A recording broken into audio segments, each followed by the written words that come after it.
ओम नमो भगवते वासुदेवाय। ओम नमो भगवते वासुदेवाय। ओम नमो भगवते वासुदेवाय। ओम नमो भगवते वासुदेवाय। नारायणं नमस्कृत्यं नारायणं नमस्कृत्यं नरं चैव नरोत्तमं देवीं सरस्वतीं व्यासं ततो जयमुदीरये। नष्टप्रायेषु भद्रेषु नित्यं भागवत सेवया भगवती उत्तम श्लोके भक्तिर्भवती नैष्टिकी। कृष्णाय वासुदेवाय देवकी नंदनाय च नंदगोपकुमाराय गोविंदाय नमो नमः। ओम अज्ञानतिमिरन्धस्य ज्ञानाञ्जनशलाकया चक्षुरुन्मिलितं येन तस्मै श्रीगुरवे नमः। श्रीचैतन्यमनोभीष्टं स्थापितं येन भूतले स्वयं रूप कदा मह्यं ददाति स्वपदान्तिकं। वन्देऽहं श्रीगुरु श्रीयुतापदकमलं श्रीगुरून् वैष्णवांश श्रीरूपं साग्रजातं सहगना रघुनाथान्वितं तं सजीवं साद्वैतं सावधूतं परिजनसहितं कृष्णचैतन्यदेवं श्रीराधा कृष्णपादान् सहगना ललिता श्रीविशाखान्वितांश। नमो विष्णुपादाय कृष्णप्रेष्ठाय भूतले श्रीमते भक्तिवेदान्त स्वामिने नामिने। नमस्ते सरस्वते देवे गौरवाणी प्रचारिणे निर्विशेष शून्यवादी पाश्चात्यदेशतारिणे। नमो महावदन्याय कृष्ण प्रेम प्रदायते कृष्णाय कृष्ण चैतन्य नामिने गौरत्विषे। हे कृष्ण करुणा सिंधु दीनबंधु जगत्पते गोपेश गोपिकाकांत राधाकांत नमोस्तुते। तप्त कांचन गौरांगी राधे वृंदावनेश्वरी वृषभानुसुते देवी प्रणमामि हरिप्रिये। वाञ्छाकल्पतरुभ्यश्च कृपा सिन्धुभ्यश्च पतितानां पावनेभ्यो वैष्णवेभ्यो नमो नमः। जय श्री कृष्ण चैतन्य प्रभु नित्यानंद श्री अद्वैत गदाधर श्रीवासादि गौरभक्तवृंद। हरे कृष्ण कृष्ण कृष्ण हरे हरे हरे राम राम राम हरे हरे।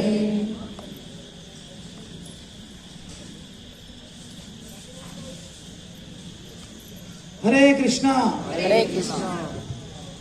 तर मी खूप आभारी आहे गिरीवर हरिप्रभूंचा. ॲक्च्युली मी गिरीवर हरिप्रभूंना म्हटलं होतं कोणीतरी सिनियर भक्त ब्लॉग बघा, तर ते म्हणले तुम्हीच सिनियर आहेत. तर लास्ट पर्याय म्हणून मला बसवलं सिनियरचं. ॲक्च्युली राधा राणीविषयी बोलणं सोपी गोष्ट नाही आहे. आपल्या संप्रदायामध्ये जन्माष्टमीपेक्षा सगळ्यात मोठा महोत्सव आहे हा. जन्माष्टमीपेक्षा राधा राणीविषयी आपल्याला बोलायची योग्यताच नाही. ॲक्च्युली जे आपले परमपूज्य राधा महाराजच्या यात्रेला येतात त्यांना माहिती आहे. महाराजांनी सांगितले राधा कुंडामध्ये स्नान करायचं नाही. काय करायचं? फक्त आचमन करायचं. तर स्नान केलं तर आपल्या अपराध होईल, आपण मजा करायला जावं. तर राधा राणीचा विषय एकदम सेन्सिटिव्ह आहे आणि राधा राणीच्या लीलाची चर्चा करायला तर आपली योग्यताच नाही. काय खास करून तर माझ्याविषयी बोलतोय, कारण आपल्या जीवनामध्ये आपण जे ऐकतो त्याचं काही पूर्ण पालन करू शकत नाही ॲक्च्युली. आपण जरी ऐकलं तरी 100% पालन नाही करू शकत. शुद्धता नाही आपल्याकडे, एवढी प्युरिटी, शुद्धता नाही आणि साक्षात्कार नाहीत एवढा उच्च विषय बोलण्याकरता. पण तरीसुद्धा आपण परंपरेमधनं आपल्या गुरूंकडून, आपल्या वरिष्ठ भक्तांकडून ऐकलं नाही, तर ते रिपीट करायचा प्रयत्न करेन मी. तर चैतन्य महाप्रभूंच्या लीलेमध्ये मराठी चालेल ना? हरे कृष्ण. सगळ्यांना येते ना मराठी? मी डायरेक्ट चालू केलं, विचारलं नाही. तर चैतन्य महाप्रभूच्या लीलेमध्ये आपल्याला माहिती आहे, ज्यावेळेस चैतन्य महाप्रभू साऊथ दक्षिण भारताच्या यात्रेमध्ये गेले त्यावेळेस व्यंकट भट्टांच्या घरी राहिले चैतन्य महाप्रभू. आणि त्यांच्या दोघांमध्ये एकदम विशेष असं नातं होतं. विशेष म्हणजे काय, ते जोक पण करायचे एकमेकांसाठी, पण त्यांचे जोक आणि आपल्या जोकमध्ये फरक आहे. त्यांचे जोक ऐकले तर आपल्याला हसू नाही येणार. तर एक दिवस चैतन्य महाप्रभूंनी व्यंकट भटना जोकमध्ये विचारलं, तुम्ही लक्ष्मीनारायणचे भक्त आहे तर मला एका प्रश्नाचं उत्तर द्या, लक्ष्मी का बरं रासलीलेमध्ये जायचा प्रयत्न करते? तिथं नारायणांची हे आहे पत्नी, मग कृष्णाच्या रासलीलेमध्ये जाण्याचा प्रयत्न का करते?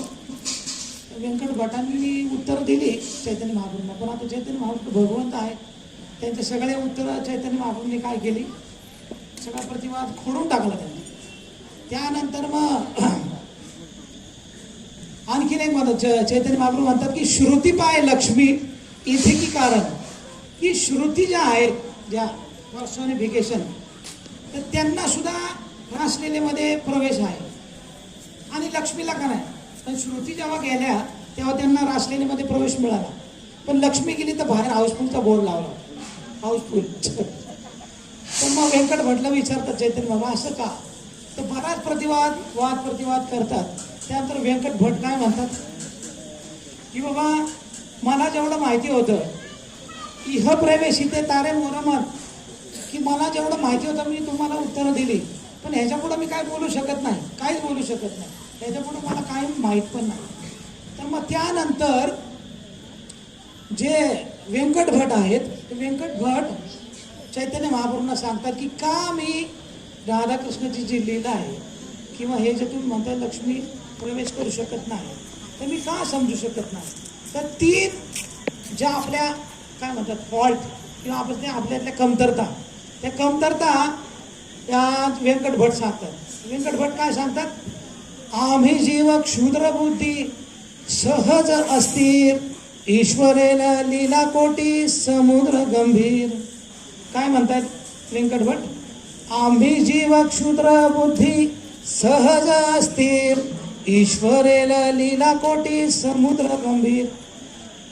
व्यंकट भट म्हणतायत की आम्ही जीव म्हणजे मी साधारण क्षुल्लक जीव आहे ना, 1/10,000 अंश आहे, एका केसाच्या अग्रभागाच्या 10,000वा हिस्सा, हे आपलं काय आहे आकारमान, हे आपलं अस्तित्व आहे.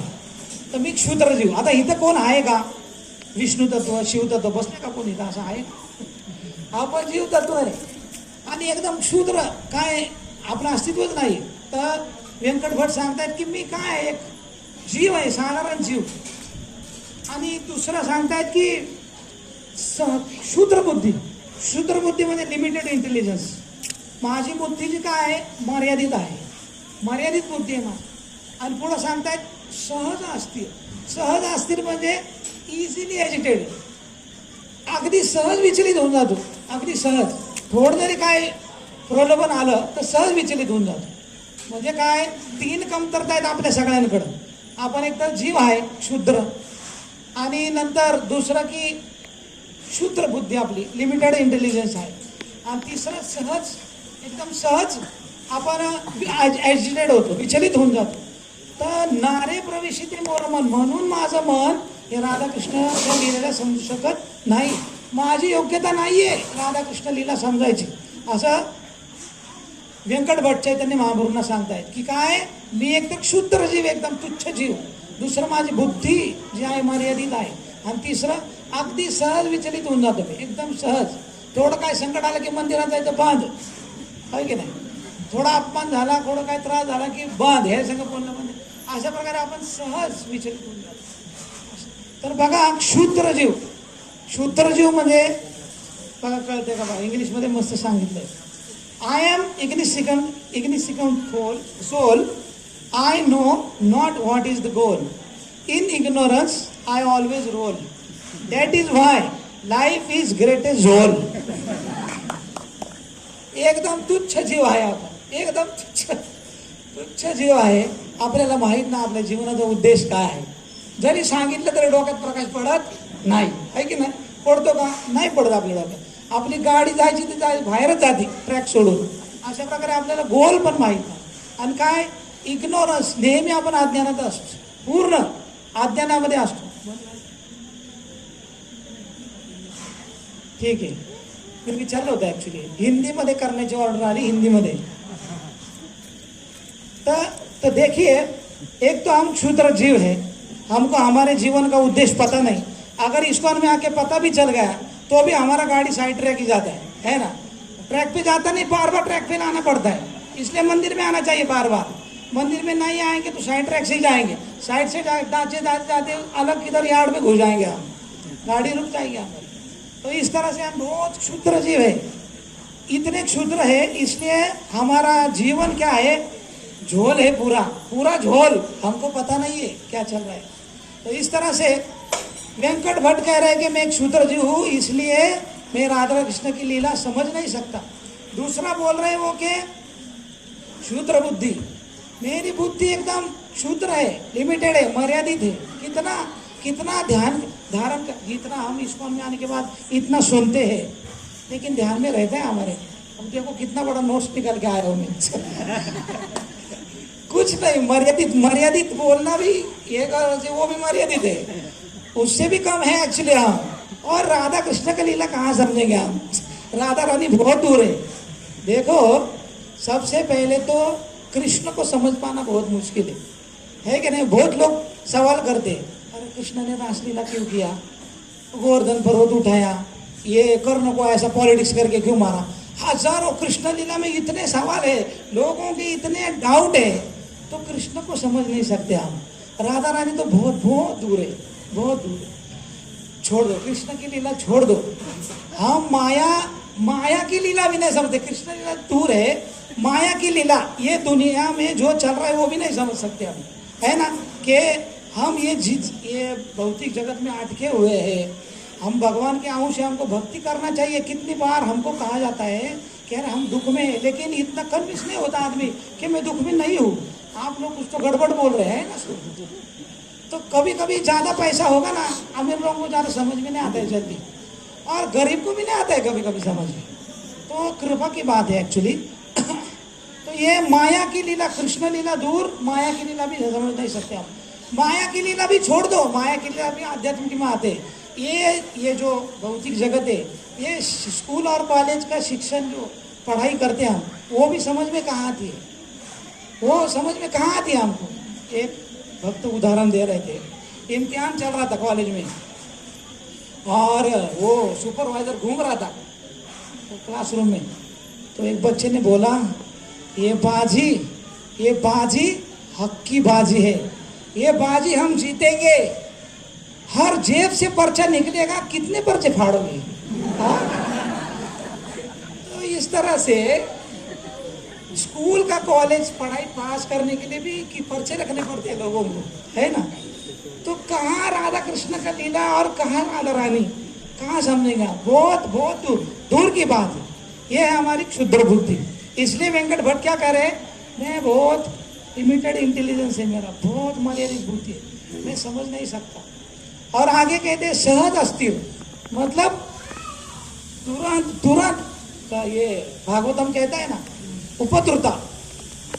कलयुग के जीव जो है हमेशा विचलित रहेंगे. कभी कोरोना आएगा इसलिए विचलित हो जाएंगे, और कभी पेट्रोल का भाव बढ़ गया इसलिए विचलित हो जाएंगे, कभी गवर्नमेंट बदल गया इसलिए विचलित हो जाएंगे, और कभी कुछ फैमिली प्रॉब्लम रहेगा, फैमिली कॉज रहेगा, सोशल कॉज रहेगा. अलग अलग तरह से ऑलवेज डिस्टर्ब है कि नहीं, हमेशा हमेशा के लिए डिस्टर्ब है हम।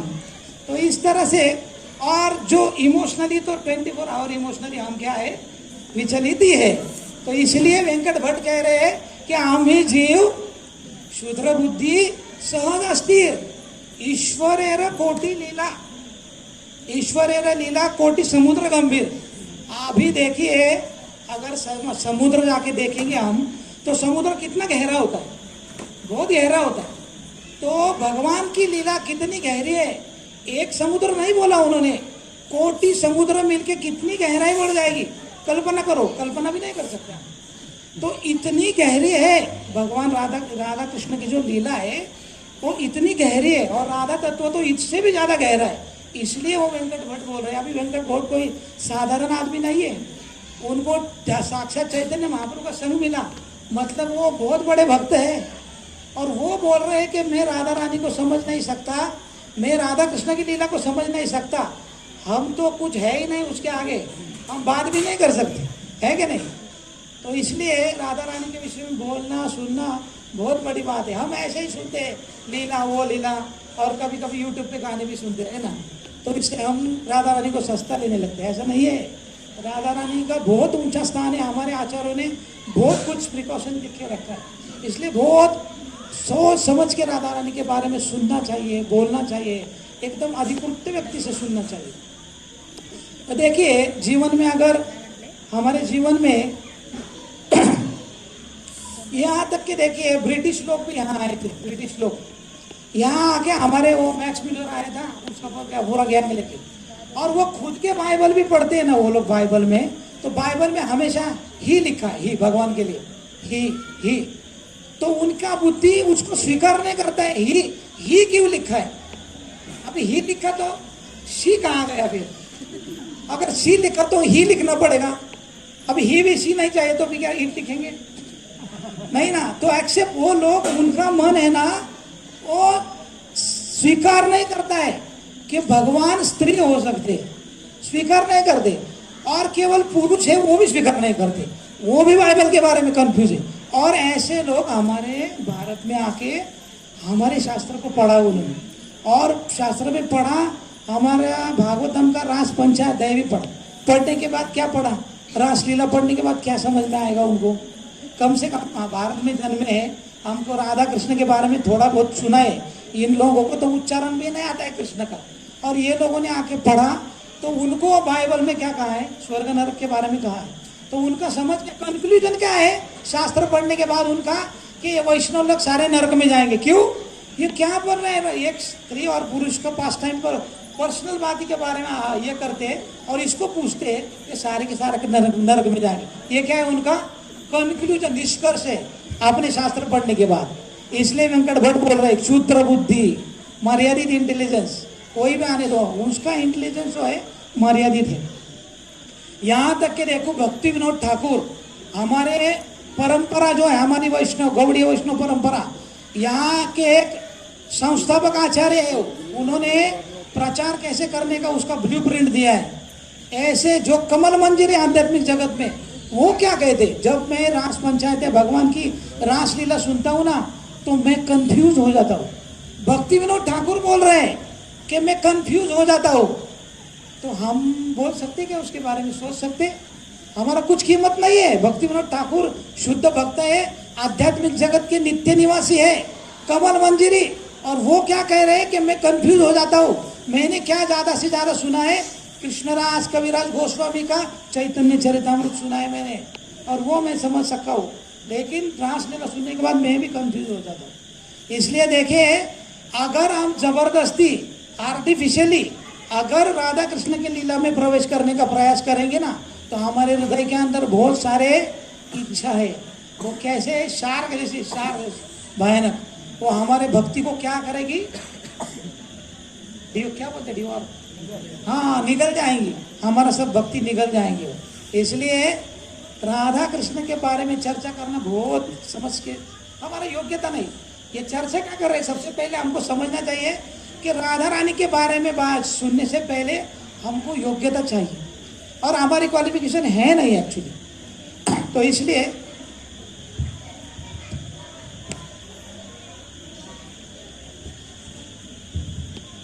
इसलिए वेंकट भट्ट बार बार बोल रहे, चैतन्य महाप्रभु हाथ जोड़ के बोल रहे कि मैं समझ नहीं सकता। अब ये हो गया।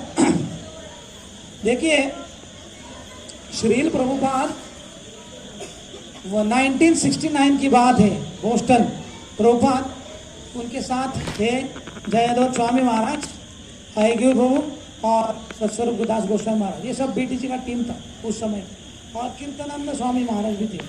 उस समय पे प्रभुपाद ने बहुत अच्छा इंस्ट्रक्शन दिया। प्रभुपाद ने बोला कि हमारा जो BTC back to Godhead magazine, जाऊ देवाच्या गावा, यानी भगवत धाम दर्शन, भगवत दर्शन, तो ये मैगजीन क्या होना चाहिए, कैसे होना चाहिए, ये प्रभुपाद ने खुद बताया। वो मैगजीन में क्या होना चाहिए, 4 पॉइंट होने, 2 ही पॉइंट बोले प्रभु जी, 4 पॉइंट प्रभुपाद ने बोले कि अगर इस्कॉन में कोई भक्त अगर आता है, इस्कॉन में आके उसको अगर भक्ति करना है तो 4 स्टेप में उसका प्रगति होना चाहिए। क्या, पहले आवेदन, मतलब वो जग जाना चाहिए, हम इग्नोरेंस में, अंधकार में है, उसको जगाना चाहिए। दूसरा क्या है, ट्रेन, अगर वो जग गया, उसको पता चल गया कि मैं क्या है, शरीर नहीं हूं, मैं आत्मा हूं, तो पता चल गया कि भगवान श्री कृष्ण जो है वो भगवान है, मैं उनका दास हूं और उनकी सेवा करना मेरा धर्म है, मेरा कर्तव्य, यही जीवन का उद्देश्य। ये होगा अवेकिंग। वो उठे, अगर जगने के बाद उसको ट्रेन करना चाहिए, ट्रेनिंग देना चाहिए, और ट्रेनिंग के बाद क्या होगा, ट्रेनिंग के बाद अंडरस्टैंडिंग, और अंडरस्टैंडिंग के बाद एब्जॉर्ब, ये 4। तो बीटीजी में केवल क्या होना चाहिए, 2 ही। जैसे उदाहरण देता हूँ आपको, जब बम्बई में ताजमहल होटल पे हल्ला हुआ था, पता है ना आप सबको, आधे की घुस गए थे उधर, तो हुआ क्या, हल्ला होने के बाद सुबह सब शांत हो गया, सब मामला मिट गया, तो पुलिस वाले सब रिलैक्स थे, चाय पी रहे थे, टोस्ट खा रहे थे, खारी खा रहे थे, तो ठेले पे रुके। तो हुआ क्या, ताजमहल का होटल से एक रूम से एक पारसी व्यक्ति बाहर आ गया, बूढ़ा व्यक्ति था, बाहर आ गया। तो पुलिस वालों को शौक लगा, अभी तक जिंदा ही है। तो उसको पूछा, आप जिंदा कैसे अभी तक, क्या हुआ, उन्हें आपको पता नहीं इतना बड़ा बॉम्ब ब्लास्ट हो गया होटल में, बॉम्ब ब्लास्ट हो गया। अरे आप क्या कर रहे थे, अरे रात को लोग क्या करते, सो रहे थे, सो रहा था मैं। तो बाद में उनको पूछा कि आपको सुना ही नहीं दिया इतना बड़ा बॉम्ब ब्लास्ट हो गया, नहीं बोले, उसने उसका कान का जो हियरिंग है सुनाने का मशीन निकाल दिया, और बोले मुझे पता नहीं था, निकाल के सो गया था। इतना बड़ा बॉम्ब ब्लास्ट हो गया, इतना फायरिंग हुआ, उसको पता नहीं था, आराम से खराटे मार के सो रहा था अंदर। तो इस तरह से हम लोग माया की गोद में सोए, हमारा अवस्था ऐसा है, बहुत बड़े बड़े ब्लास्ट हो रहे बाहर, लेकिन हमको सुनाई नहीं दे रहा है।